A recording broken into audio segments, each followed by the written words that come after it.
So welcome back to Campaign Chronicles and live from Paris as well. The finishing line finally in sight. We're just 6 days away, in fact, from the first round of France's presidential elections. Both main candidates holding big rallies here in Paris yesterday. Nicolas Sarkozy at the Place de la Concorde, François Hollande at the historic Château de Vincennes, bringing out tens of thousands of supporters. For more on this, joined by Elena Casas. Elena, who won, do you reckon, the war of the meetings, or what do the press think anyway? Well, here they both are on the front page of Le Parisien, Stuart, both looking rather triumphant in this decisive week, which it really is now because, of course, it would be France goes to the polls on Sunday. Now, according to Le Parisien, at least, it was probably a dead heat in terms of numbers. Both brought out around 100,000 supporters, they reckon, despite Alain Juppé, the foreign minister, telling the crowd in the Place de la Concorde there were 170,000. The paper reckons that number is a little bit doubtful.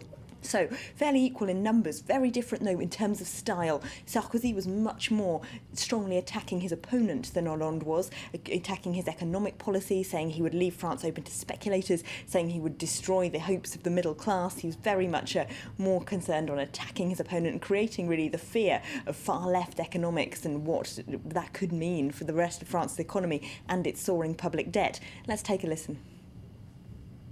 Elle découragera la réussite. The opposition will discourage success. They will ruin the middle class without enriching the poor. They will destroy investor confidence. They will expose us to speculation. And in the end, they'll have to impose the toughest austerity measures, which will plunge the country into depression.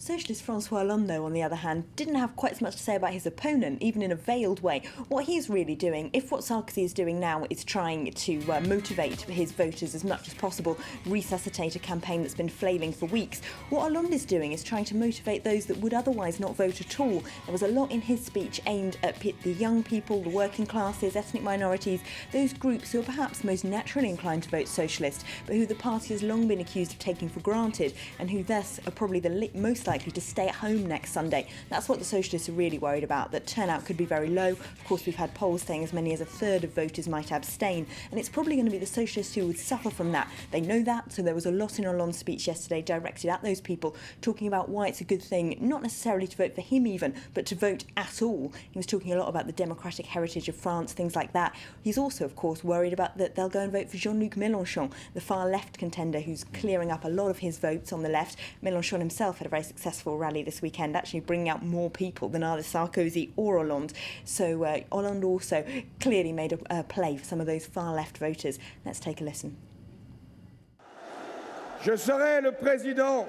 As president, I will fight privileges, those of the state, the powerful, the rich, and I will not accept that while some continue to accumulate wealth and hold on to indecent incomes, poverty grows. Some 8 million of our fellow citizens live below the poverty line. I don't call that generosity or assistance. I call that national solidarity. So there you go, you've heard them both, you've heard Nicolas Sarkozy, you've heard François Hollande. No doubt some of the papers are taking sides. Just a little bit. Le Figaro on its front page today has got Sarkozy, don't be afraid, they won't win, as a headline. And in their editorial, they do say exactly what you should be afraid of François Hollande, according to them. He's going to destroy the French economy, just as Sarkozy said. They say if you believe in looking at the past rather than the future, you should have been at Château de Vincennes with Hollande yesterday. But if you believe in attacking the challenges the future will confront France with, then you should have been at the Place de la Concorde alongside Sarkozy. And what about the left? Well, Libération has also got Sarkozy on his front page, but rather a less complimentary front page there. They say that just having a big meeting yesterday at the same time as Hollande, trying to steal his thunder, that can't change the fact that Sarkozy's campaign is in chaos, according to them. They reckon that even among Sarkozy's cabinet and his campaign team, there's a lot of key figures who still don't believe the election can be won. They've got some big divergences of opinion also. How far right should they go? Should they be concentrating on Marine Le Pen's voters or on François Bayrou's centrists, trying to win them over? Apparently Team Sarkozy can't decide. Then there's the question of the economy. Should he be going for a protectionist line, or should he be defending the austerity measures that he's already signed up for, those pan-European budget agreements that Hollande wants to renegotiate? Apparently he can't decide. Le Nouvel Observateur, which is also on the left, has an article today saying it's a tale of two Frances. The France of fear, that's Sarkozy's appeal to the fear of immigration, the fear of crime, and on Hollande's side what they call the France of anger and outrage. Anger at, as he was saying, at excessive entrenched privileges wages and the collapse of finance and people paying themselves huge salaries. And briefly, they're not the only two candidates. I mean, you mentioned Jean-Luc Mélenchon. There are others too. Yes, and of course here is Jean-Luc Mélenchon and some of his partisans at his Front de Gauche rally on the beach in Marseille yesterday. As I said, he seems to have had a bigger turnout than either Sarkozy or Hollande. Don't know if that's because the sunshine on the beach in Marseille is a bit more tempting than freezing cold weather here in Paris. Probably. But it does just go to show just how well he's doing. He keeps rising in those polls, and he does have an ability to inspire and impassion his supporters that neither Sarkozy or Hollande really have. Excellent. All right, Elena. Well, 1 week to go. We'll know who did what in the first round, at least. Elena Casas there here on France 24. That's today's Campaign Chronicles, and more news coming up really shortly. Stay with us.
The Week in the Middle East. Keep abreast of the latest news from the Middle East. We bring you all the political, economic, cultural and social events from this region in our weekly Middle Eastern magazine. The Week in the Middle East. Every Monday, 6:40 p.m. Paris time on France 24.